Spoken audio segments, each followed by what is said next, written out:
사랑하는 누군가를 만난다는 것은 참 기대되고 기쁜 일입니다.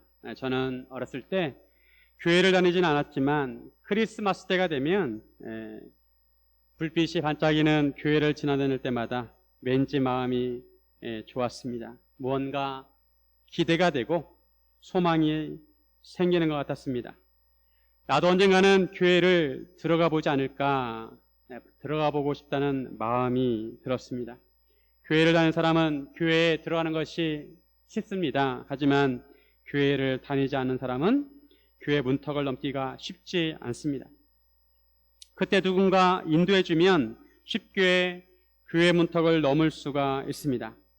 저도 그렇고 여러분도 그렇고 누군가 우리를 교회로 인도하였기에 우리가 교회로 나올 수 있었습니다.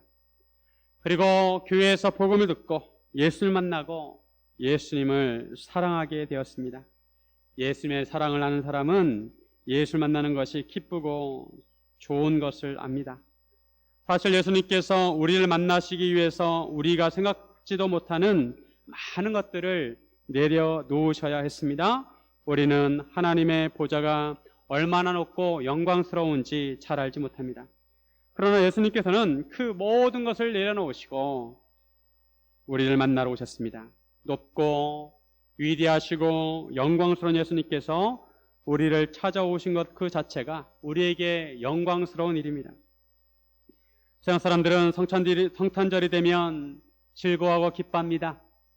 설레고 같이 모여서 즐거운 시간을 보냅니다.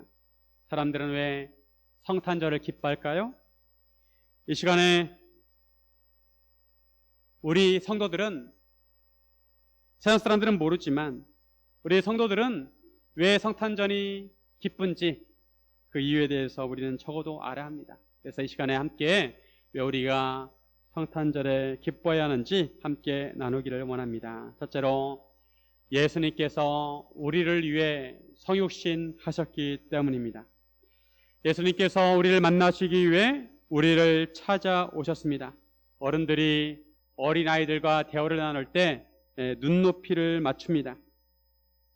허리를 굽혀서 아이들과 눈높이를 맞춥니다. 아이들이 어른들과 눈높이를 맞출 수는 없습니다. 어른이 아이의 눈높이에 맞춰야 합니다. 예수님 원래 지극히 높으신 하나님이십니다. 우리는 하나님께 다가갈 수 없습니다. 그런데 우리와 눈높이를 맞추기 위해 예수님은 인간이 되셨습니다. 성육신 하셨습니다. 오늘 본문에 보면 주의 사자가 빌립에게 말합니다. 26절에 보면 주의 사자가 빌립에게 말해 이르되 일어나서 남쪽으로 향하여 예루살렘에서 가사로 내려가는 길까지 가라 하니 그 길은 광야라. 사마리아에서 복음을 열심히 전하고 있는 빌립에게 주의 사자가 남쪽으로 가라고 합니다. 예루살렘에서 가사로 내려가는 길까지 가라고 합니다. 그 길은 광야였습니다. 가나안 땅의 맨 밑이었습니다. 빌립은 주의 사자의 말씀을 따라 일어나서 남쪽으로 내려갔습니다. 내려가 보니 에디오피아 사람이 있었습니다. 에디오피아 여왕 간다게의 모든 국고를 맡은 관리인 네시가 예루살렘에서 예배를 드리고 돌아가는 길이었습니다. 에디오피아는 이집트 아래에 있는 나라입니다. 간다게는 사람 이름이 아니라 에디오피아 여왕의 직함입니다. 에디오피아 왕은 태양의 아들이라고 해서 신성시되었습니다. 그래서 일반 나라의 일들을 하지 않았어요. 대신에 나라의 모든 일들은 왕의 어머니 간다게가 주관을 했습니다. 그런데 이런 에디오피아 여왕 간다게의 모든 국고를 맡은 관리인 네시가 예루살렘 성전에 예배하러 왔습니다. 그런데 어떻게 에디오피아 네시가 예루살렘에 예배하러 왔을까요? 이 네시에 대한 정보는 거의 없습니다. 디아스포라 유대인인지 이방인인지 알 수 없습니다.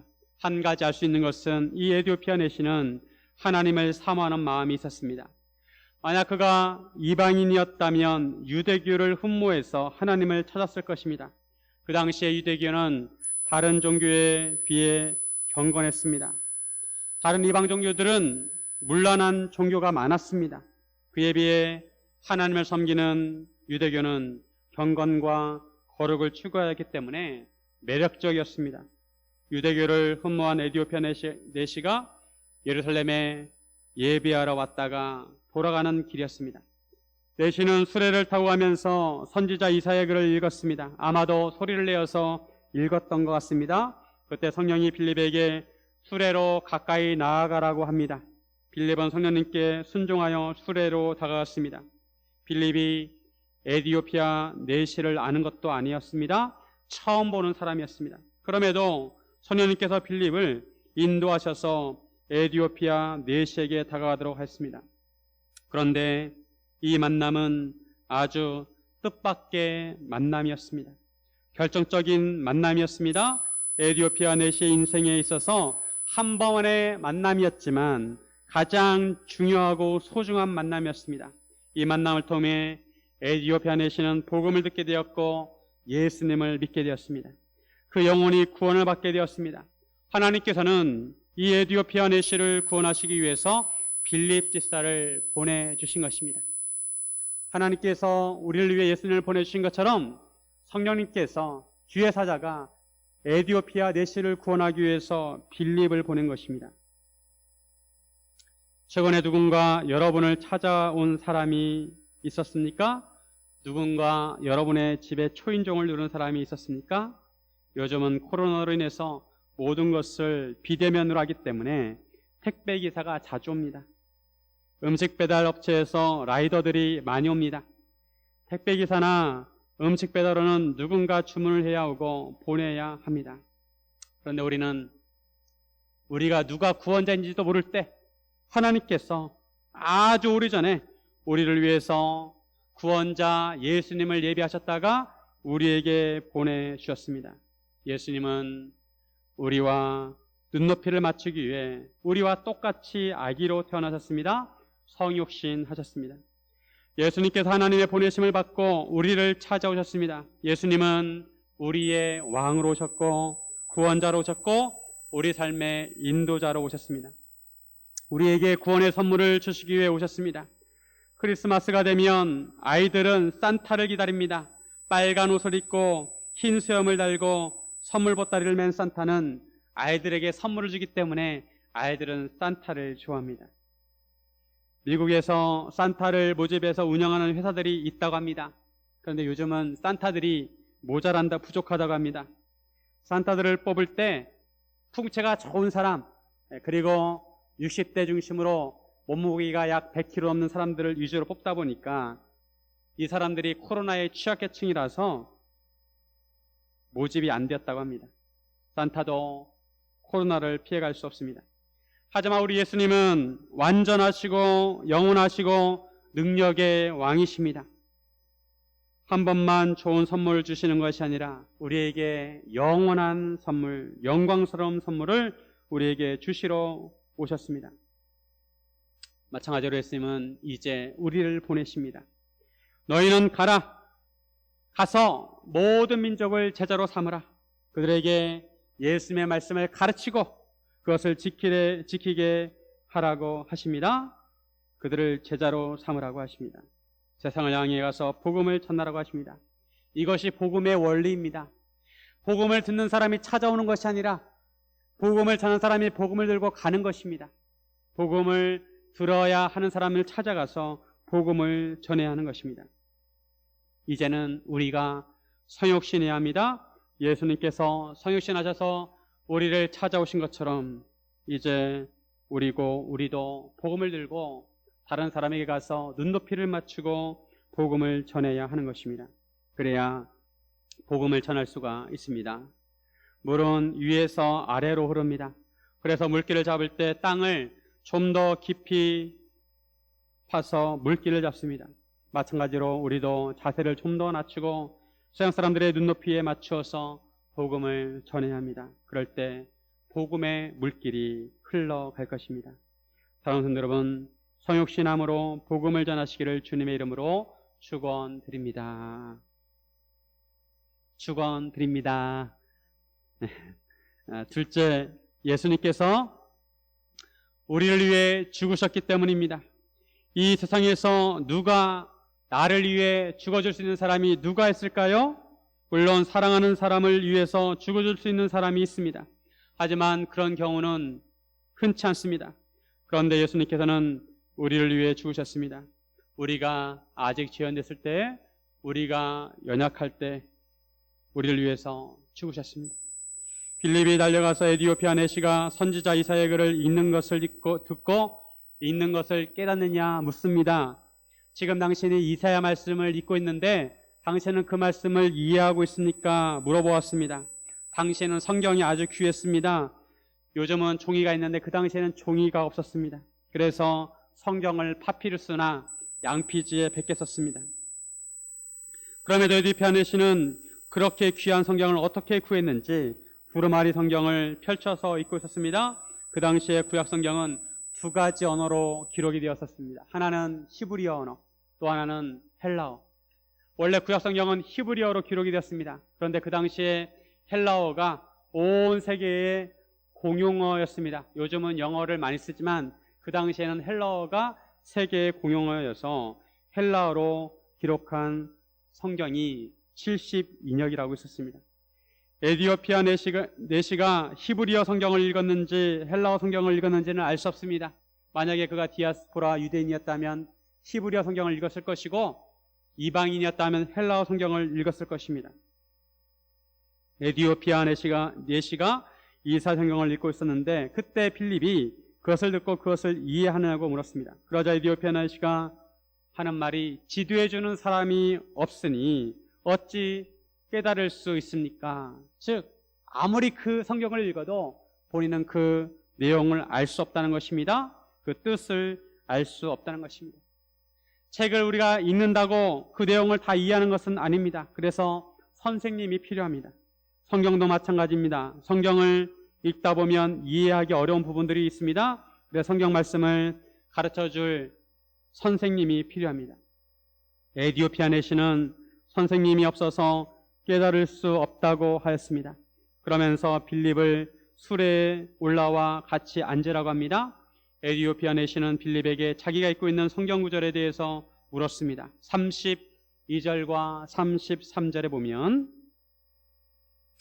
읽는 성경 구절은 이것이니 일렀으되 그가 도살자에게로 가는 양과 같이 끌려갔고 털 깎는 자 앞에 있는 어린 양이 조용함과 같이 그의 입을 열지 아니하였도다.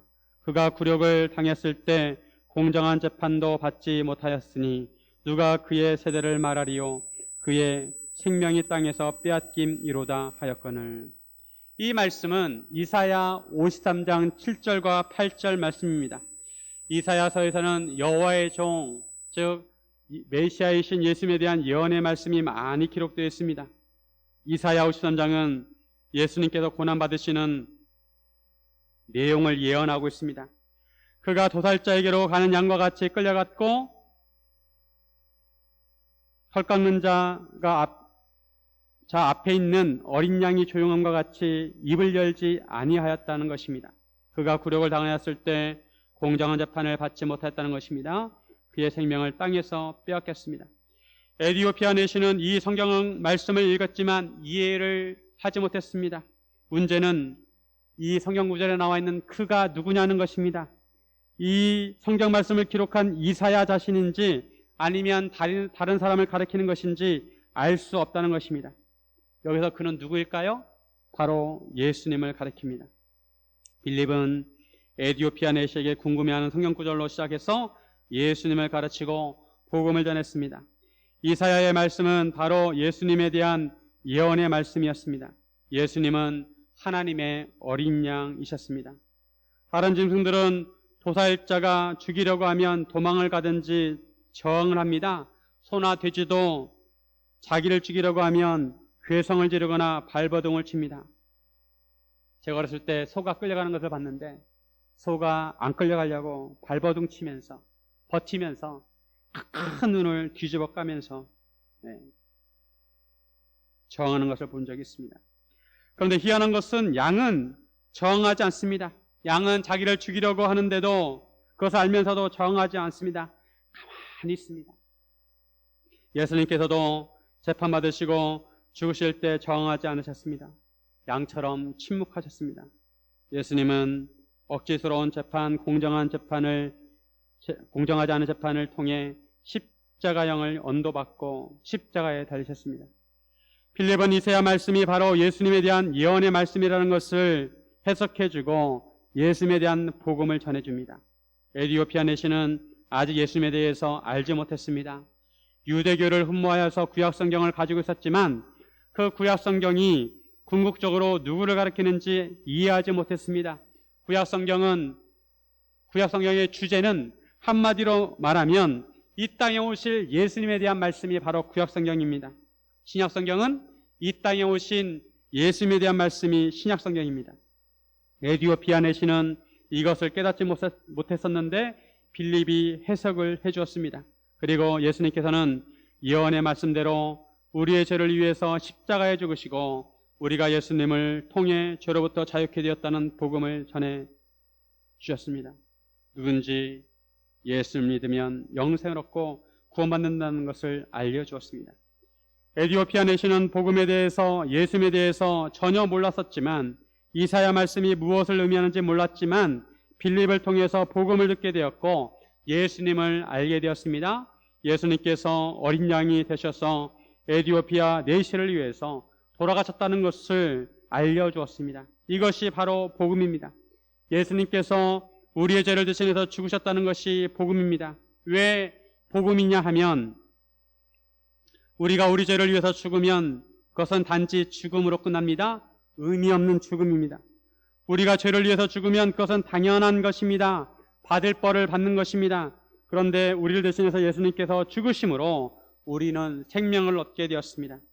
우리 죄 문제가 완전히 해결되고 영원한 생명을 얻게 되었습니다.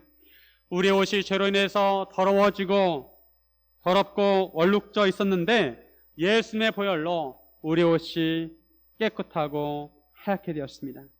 무거운 죄의 짐을 내려놓게 되었습니다. 모든 죄의 짐을 우리가 벗어놓게 되었습니다. 얼마나 기쁜 소식입니까?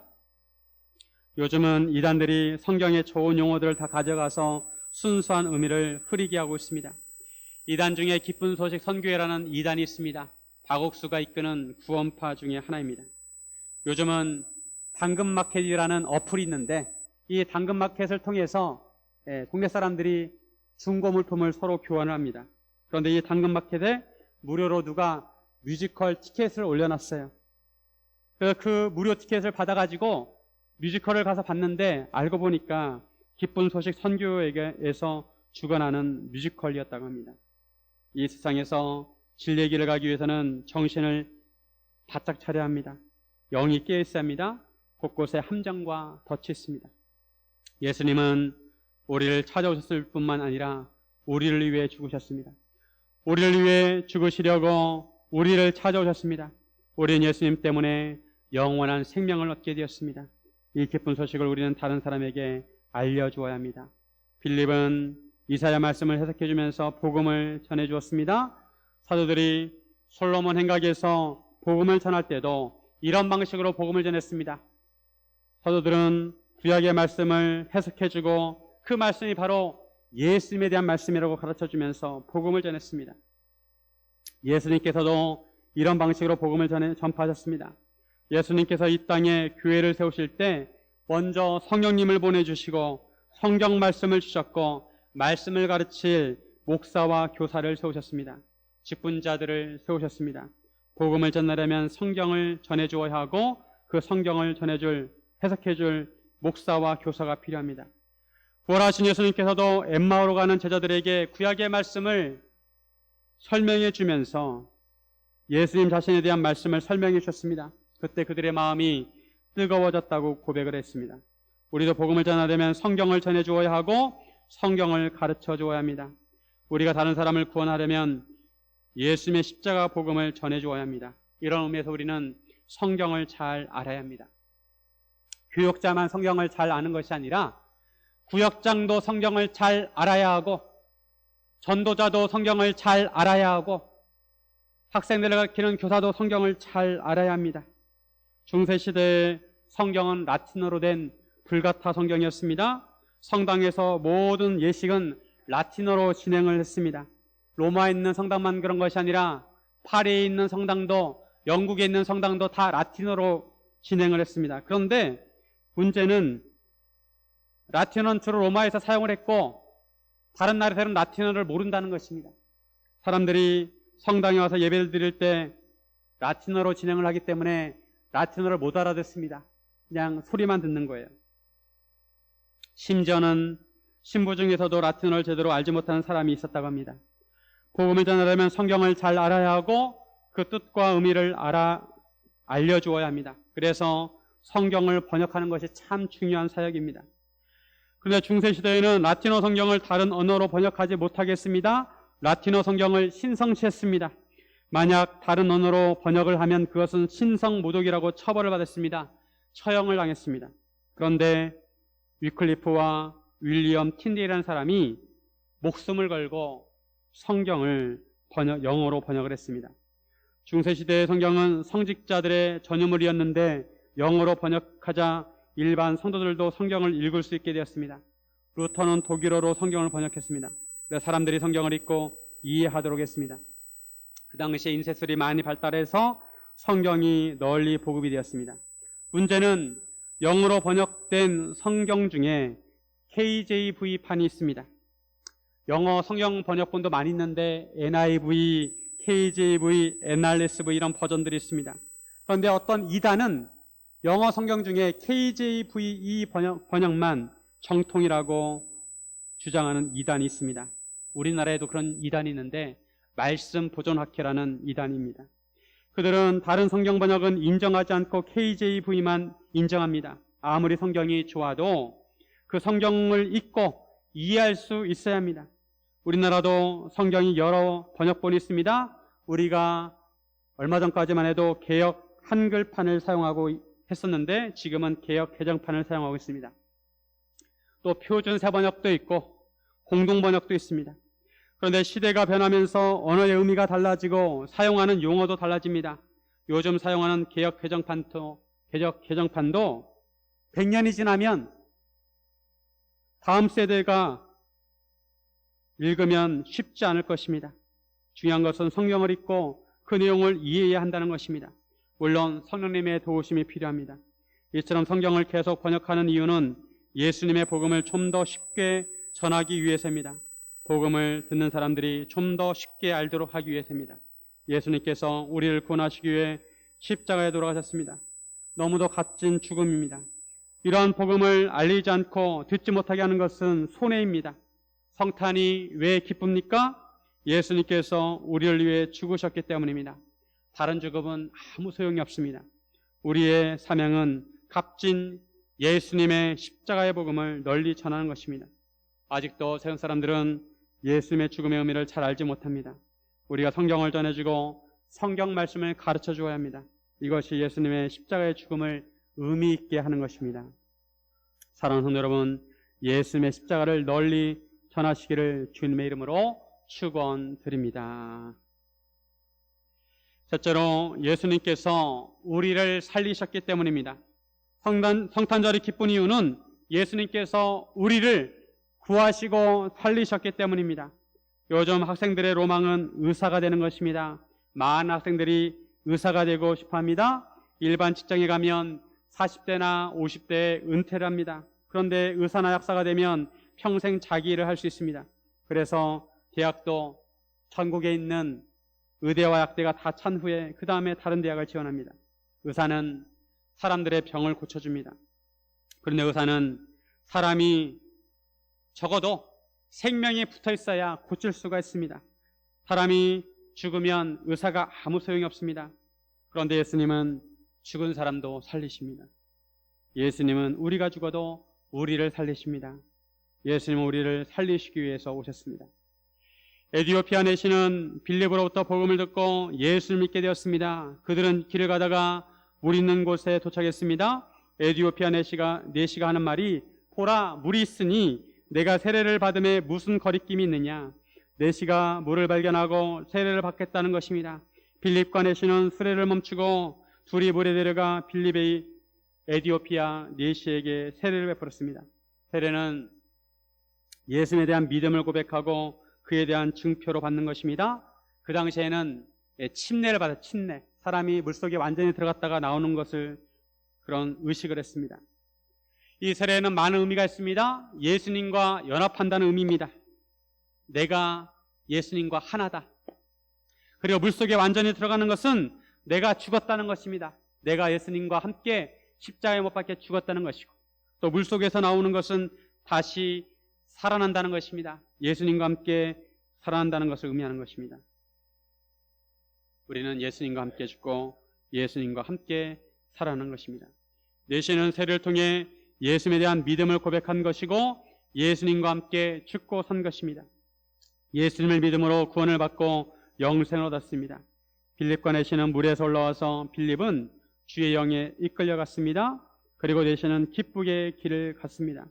빌립을 다시 보지 못했습니다. 내시가 기쁘게 길을 갔다는 것은 내시가 성령 세례를 받았다는 것을 암시입니다. 복음을 듣고 내시는 너무나 기뻤어요. 왜냐하면 예수님이 나를 위해 오셨고 나를 위해 죽으셨고 내 죄를 용서해 주셨고 나를 구원하셨다는 것을 알았기 때문에 그렇습니다. 이사야서 53장에 보면 예수님께서 고난받으시고 죽으시는 내용이 예언되어 있고 54장에는 모든 사람들에게 구원이 임한다는 예언이